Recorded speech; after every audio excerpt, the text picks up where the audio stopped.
What are the key elements of a good workplace culture?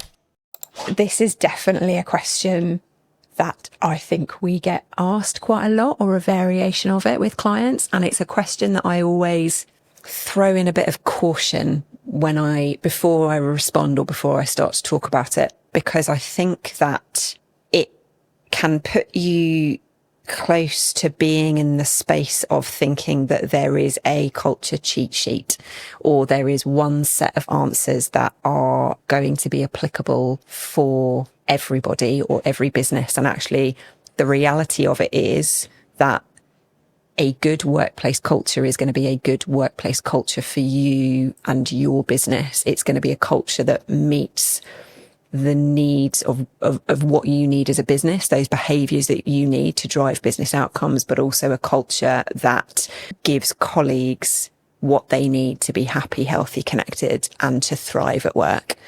I'm desperate. I'm desperate to talk about this one. I'm a bit devastated that you got that one pulled out of the hat for you, because I've just refreshed our literature search on this for some of our course development, and the research is really clear about this. Absolutely. There are things around communication, clarity of goals, empowerment, levels of trust, levels of consistency of behaviour, which are all important, which are like pillars almost of good action. But what the flavour and the colour of those behaviours are has got to be related to your organisational context, as you say. So all of the research that comes out about what good culture looks like focuses on this critical element around alignment to your business's operating context and goals. So a good culture is the one that pulls out the behaviours that you need. So starting with understanding your behaviours, and then going to a point of figuring out